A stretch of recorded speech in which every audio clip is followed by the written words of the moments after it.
Hello! Today we will be looking at the Cambridge IGCSE music listening paper. We're diving right back into Japanese music today. So of course I have done a video on a Japanese extract before and I've linked it in the description below. In that video I do go through the structure of the Cambridge paper, where section B fits in. Today we're just going to hop right into our questions and it comes from the November 2019 series. I say series because this section, section B1, and its exact 3 questions, questions 7, 8 and 9, comes up in 2 past papers of that time, paper 1-1 as well as paper 1-2. So these 2 past papers had the exact same questions, the exact same extract. So we're going to look at that. It's one thing really, but it came up in 2 of those past papers, which is not unlikely, but it's very rare that you see that happening. Either there's a mixture of questions, different extracts, or there could be the same extract with 2 different sets of questions on it. But in the November 2019 series, paper 1-1 and paper 1-2 had the same extract with the same questions. So basically we're killing 2 birds with 1 stone today, looking at 2 past papers, but in actual fact it's the same thing. So we're going to dive right into the questions. You can find this past paper as well as many other past papers on the Cambridge School Support Hub. I've also linked that website in the description below, and that's for any Cambridge affiliated teachers and or tutors. Do follow that link there. So do be sure to keep up to date with the most recent past papers. So right now, let's check out our questions. They do say that we will hear an extract from a piece for instruments, so we know we're about to hear instruments only. Question 7. It says the extract begins with a duet for 2 similar instruments. They probably mean the same instrument, just 2 of them, and now we need to name that instrument.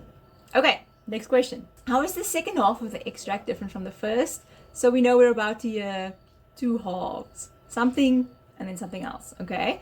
And then they do tell us in brackets you may wish to consider melody, instrumentation, texture and or meter in your answer. So they do guide us a bit there.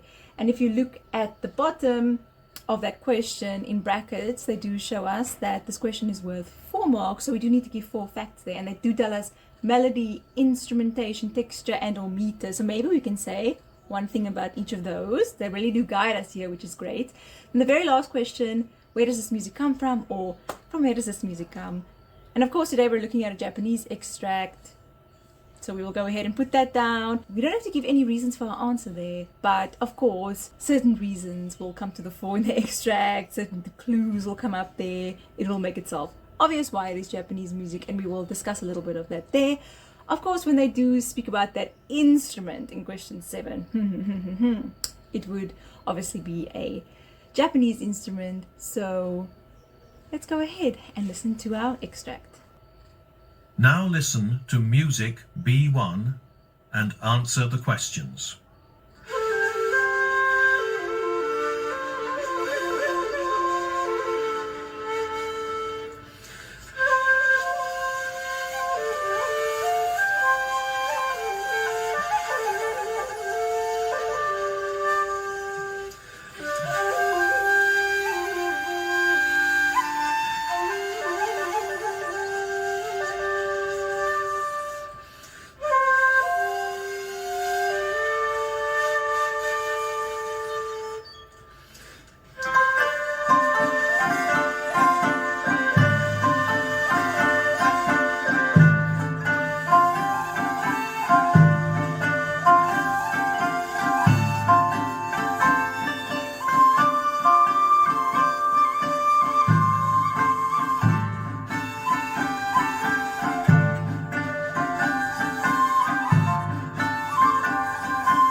Okay, so let's jump into our questions and answer them. You'll see that in section B1 for both the November 2019 paper 1-1 questions and 1-2 questions, they're the same, like I said before. You'll just notice that the codes right at the bottom, give it away which paper this is from. But for the rest of this video, I'm just going to put up the paper 1-1 page because they're both the same. But let us answer question 7. The extract begins with a duet for 2 similar instruments. Name that instrument.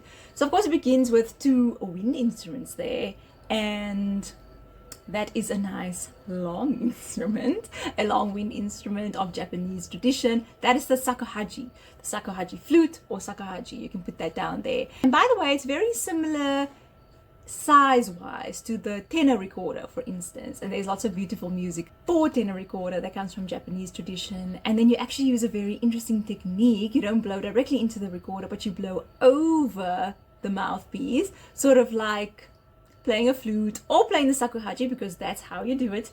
But if you are a recorder player, do look into that. It's very interesting. Of course, as a recorder player myself, I have played these things before. It's very fun, very nice. You just get more experience with Japanese music, and it's so beautiful. And also, if you would like to, and you have percussion friends, you can ask them to play along with you, even on Western classical percussion instruments. For instance, the gong, an unpitched percussion instrument. It even adds just an element there of Japanese tradition that's so beautiful. So do go ahead and, in your own type of music playing, experiment with these world musics. You know, they're not just there for listening for Cambridge purposes, they're also there for fun. And I mean, this is real life.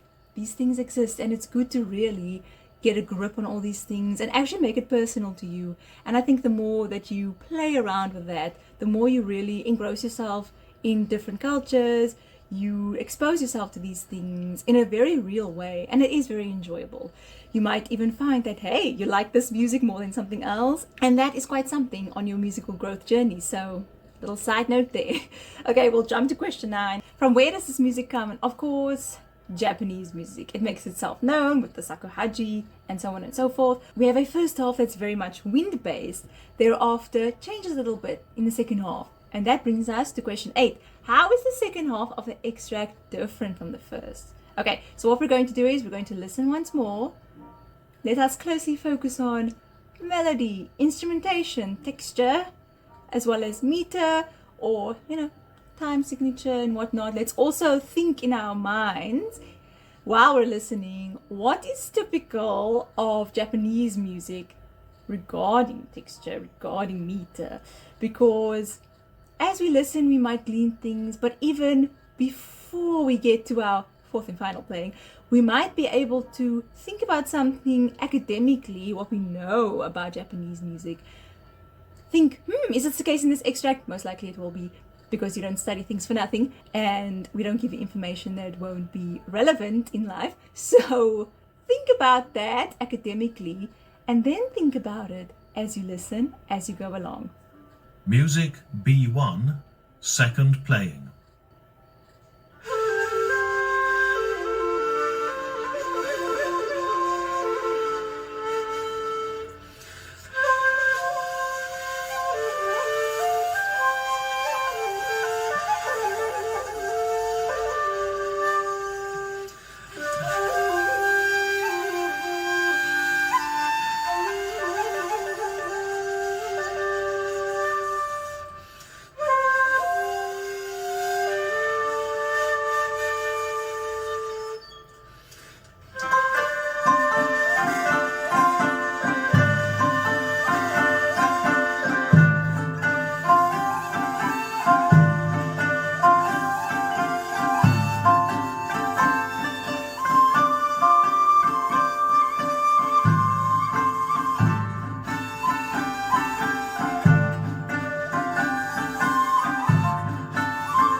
Okay, so let's go ahead and answer question 8.